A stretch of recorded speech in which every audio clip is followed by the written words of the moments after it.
Throughout John chapter 7, we've seen Jesus and his disciples at the Feast of Tabernacles. This is an 8-day festival, and lots of things are happening each and every day of this festival. There's sacrifices, there's prayers, singing, and rituals, and lots of teaching about water, about the significance of water, water as rain, water as divine provision, water and thirst, thirst as a metaphor for spiritual longing. All of this is asking God to bring winter rains so that they'd have food in the spring. So it's an entire festival talking about water.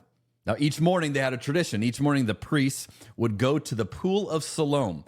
Jesus is going to be there in John chapter 9. There's a story we're going to look at that happens there. But they will go to the pool of Siloam, and with the high priest leading the way, they would carry a golden pitcher full of water from the pool of Siloam. They would take it to the temple, and they would pour it around the altar. They would do this every morning.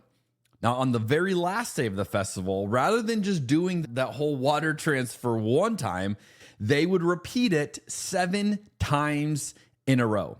So imagine watching these priests go to the pool of Siloam, bring the water bucket, pour it, this whole thing. You're watching 7 different times, okay? That's what's going on during this festival. Then we get to John chapter 7, verse 37. On the last day, the climax of the festival, Jesus stood up and shouted to the crowds, "Anyone who is thirsty may come to me. Anyone who believes in me may come and drink. For the scriptures declare rivers of living water will flow from his heart." Now, when he said living water, he was speaking of the Spirit who would be given to everyone believing in him.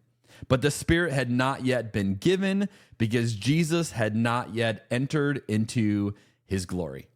Now, this is an incredible theatrical moment for Jesus to say this.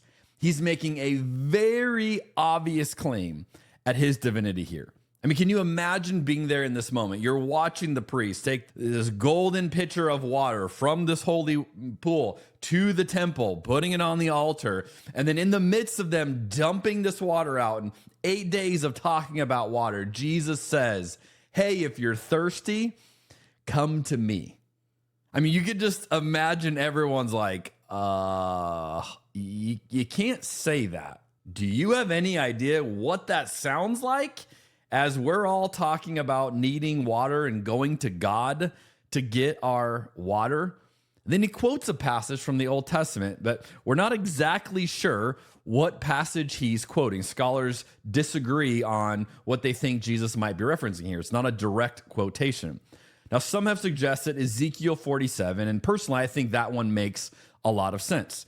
In Ezekiel 47, you have the temple portrayed with a river flowing out of the temple. Okay, so this is something that doesn't really logically make a lot of sense, but imagine this. You have this temple, and then you have water flowing out from the temple, and this water makes a river.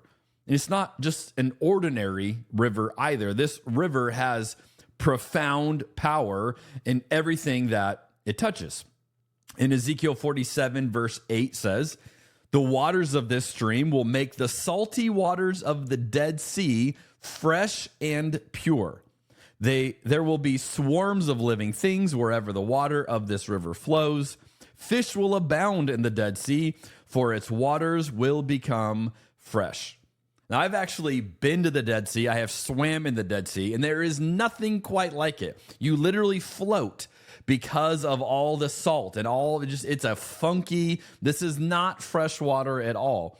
So in Ezekiel 47, this water that's coming out of the temple is going to make the Dead Sea back to life. It's going to be living. It's going to have fish in it again. This is an incredible image of death to life because of this river. And then in verse 12, we see this: "Fruit trees of all kinds will grow along both sides of the river. The leaves of these trees will never turn brown and fall. There will always be fruit on their branches. There will be a new crop every month, for they are watered by the river flowing from the temple. The fruit will be for food and the leaves for healing. Now, this entire scene, both what Jesus is quoting, if it is Ezekiel 47, and what Jesus is doing in the midst of this festival, is loaded with imagery of Jesus offering life. Not just like abstract, like, hey, once you die, maybe like, but like life, the things that you want, how we can thrive. That is what Jesus is offering. Now, I can't help but think about some marketing that I've heard, and there's a tagline that always comes to my mind whenever I think about this story. You may be familiar, 10, 15 years ago, there was a beer company, Dos Equis, had a famous commercial or a series of commercials, and they ended with a unique tagline. Stay thirsty, my friends. Stay thirsty, my friends. Isn't this the message of the world? Keep striving, keep trying, keep working more and more and more, always up and to the right. And Jesus is literally saying the opposite of that. Now, notice Jesus doesn't eliminate desire. He doesn't say you shouldn't be thirsty. Why do you have a thirst? He's not faulting anyone for their thirst, but he's redirecting their thirst. He's saying, hey, you have this whole ritual and festival and all these things you're doing, and this is how you think God's going to provide. But actually, just come to me with that thirst. And again, you can imagine going, but no, we go to God, and that's how we do it. We do this whole festival, and just like, no, you just come to me now, and you come to me for this. Now, much like he did in his first miracle in John chapter 2, Jesus is redirecting the religious traditions to himself. Now, in John chapter 2, when Jesus turns the water into wine, he uses these ritual basins used for ritual purification. That's where they get the water from that he's going to turn into wine. So they're not using it for the ceremony part anymore. They're not using it for their tradition anymore. And it's the same thing here. Just saying, you don't need to keep pouring this water out on the altar. No, just come to me. So he's redirecting people away from religion and instead back to him, which is a theme we always see Jesus doing.